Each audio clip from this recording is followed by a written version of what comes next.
Baik, pemirsa Tegap TV di mana saja Anda berada, kita akan lanjutkan pada sesi berikutnya. Tadi tertarik tadi tema kita mengenai sertifikat elektronik, tapi terhenti karena waktu pula yang membatasi.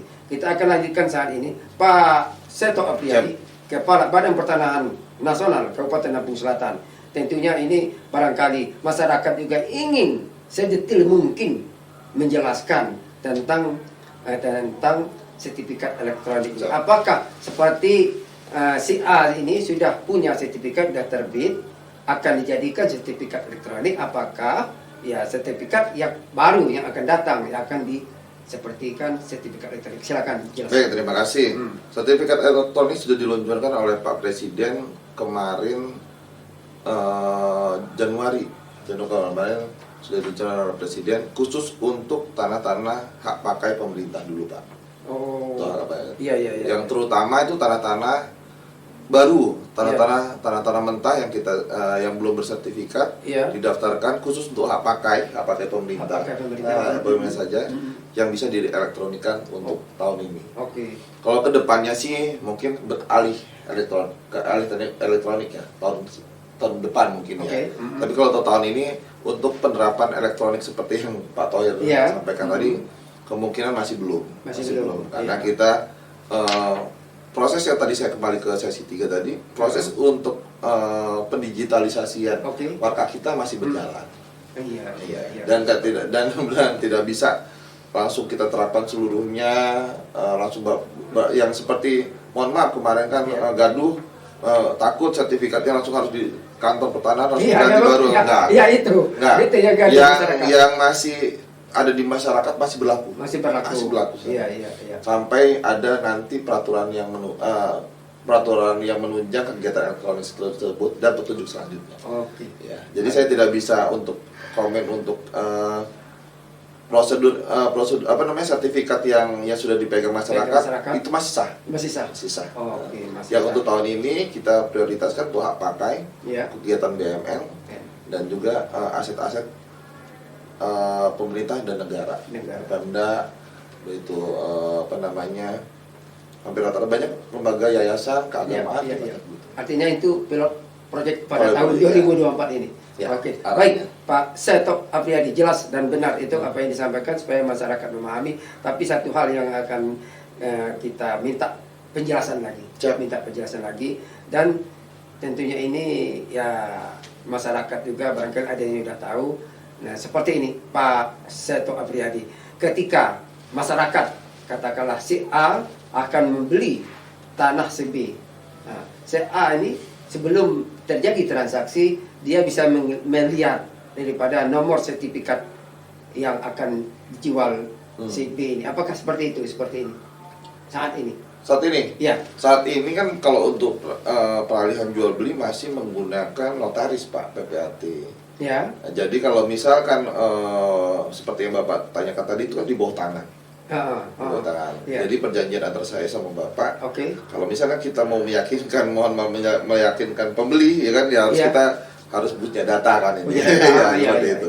Itu kan masih dalam hal di bawah tangan. Tapi kalau secara aturannya masih tetap harus kita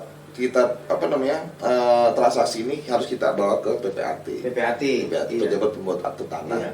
Tapi kalau ngecek bahwa tanah itu betul sudah sertifikat asli dari BPN, bisa dilihat dari nomornya itu, apakah betul? Kalau untuk dicek ya.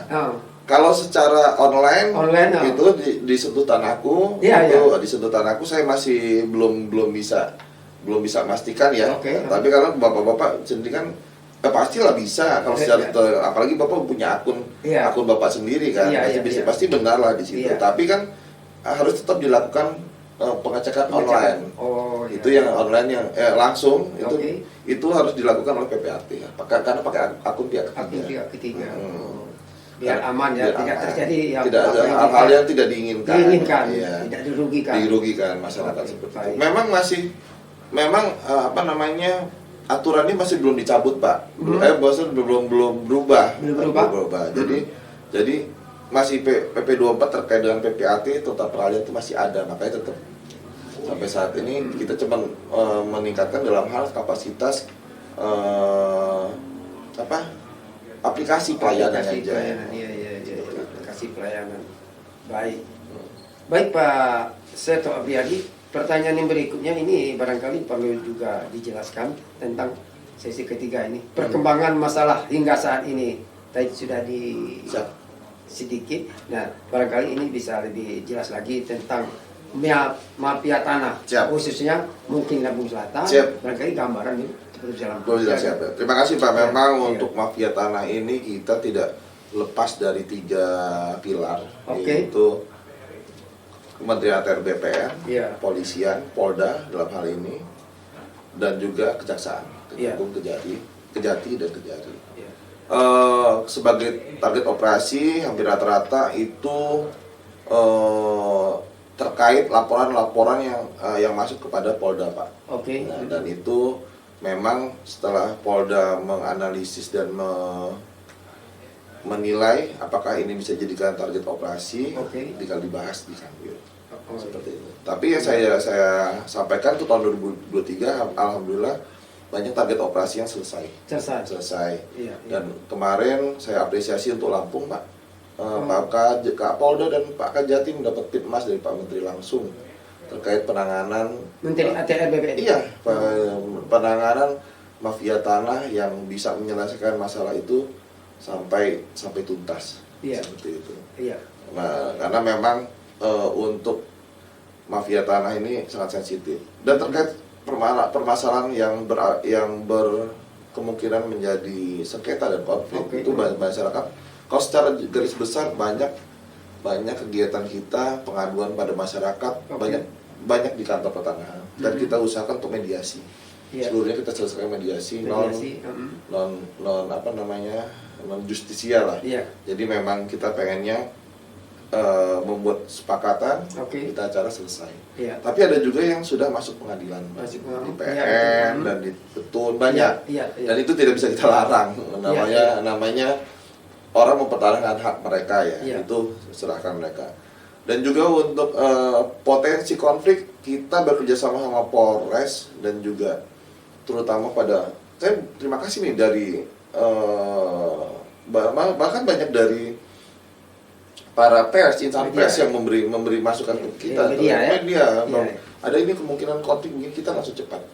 Ada beberapa titik-titik kemarin tahun 2023 yang berpotensi konflik, mohon maaf di masa pilpres dan pileg ini sedikit aja sumbu mudah menyala, tapi alhamdulillah banyak yang sudah kita selesaikan. Jadi komposisi 3 pilar itu utama, Pak, untuk kami. Karena memang untuk menahan mafia tanah ini khususnya yang berakibat sengketa dan perkara, apalagi konflik yang lebih besar yang melibatkan masyarakat banyak itu, kita kalau bisa dari awal kita selesaikan, cepat diselesaikan. Baik, tentunya Pak Seto Apriyadi, karena jujur saja Kabupaten Lampung Selatan itu potensinya sangat besar karena dia kebebasan jalan tol Tembah itu luar biasa. Tapi barangkali hal ini alhamdulillah semuanya itu terlewati dengan senyum, dengan aman, nyaman, barangkali seperti itu. Harus. Ilmunya gimana? Ilmunya tidak ada ilmu, Pak. Yang jelas kerjasama kita 3 pilar itu dibantu Forkopimda. Terus kita juga untuk kerjasama sama insan pers kita sama media, sama PWI Lampung Selatan kita kuat juga, cukup harmonis. Dan beberapa lembaga swadaya masyarakat kita rangkul juga dalam hal ini. Mohon maaf, Pak, orang hampir rata-rata banyak yang berkonflik ke lembaga swadaya masyarakat. Dan mereka hampir rata-rata sebenarnya mempertahankan hak mereka. Nah, itu yang harus saya jelaskan.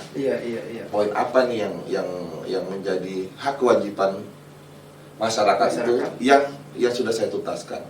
Jadi tidak serta-merta tidak saya terima, enggak. Saya harus menghadapi, saya harus memenuhi semua. Dan memang harus kita komunikasi. Itu yang membantu kami semua pekerjaan di Lampung Selatan lebih mudah dan lebih kondusif. Karena kalau Lampung Selatan ini, mohon maaf, ada gejolak sedikit, mohon maaf, Pak. itu mengganggu kayaknya seluruh Lampung mengganggu karena Pintu gerbang musik. iya, saya akui efek dari pembangunan yang besar di zaman pemerintah Pak Jokowi ini pasti mengakibatkan beberapa banyak hal-hal dan orang-orang yang tidak menerima sepenuhnya Iya. kebahagiaan yang diinginkan oleh masing-masing orang. Iya. Oke. Baik Pak Seto Apriyadi, barangkali sedikit diulas ini. Tadi dijelaskan kerjasama BPN dengan penegak hukum, polisi, kejaksaan dan sebagainya. Ini seperti apa yang dilakukan? Apakah petriwulan, apa seperti apa supaya harmonis tetap terjaga di Lampung Selatan? Silakan. Baik, terima kasih Pak. Kalau kita hampir rata-rata selain WAG Forkompinda yang aktif, kita juga kalau sama Pak Bupati itu yang sebagai pimpinan kami di daerah itu sering mengadakan pertemuan-pertemuan. Baik misalnya ada kegiatan misalnya musrenbang, kita dipanggil semua untuk ikut. Jadi komunikasi tetap berjalan. Apa misalnya ada rapat apalagi terkait kegiatan yang berhubungan sama masyarakat, kita dipanggil. Jadi memang alhamdulillah tidak hanya kami lebih mudah karena kepala daerahnya lebih aktif. Dan juga memang prinsipnya pada saya sendiri, keinginan saya lebih baik saya banyak teman lah Pak daripada kita kesusahan sendiri. Seperti itu. Iya. Baik pemirsa Tegar TV, tidak terasa ini Pak Seto Apriyadi sesi ketiga, waktu pula yang membatasi. Siap. Pemirsa Tegar TV, jangan kemana-mana, tetap di Tegar TV.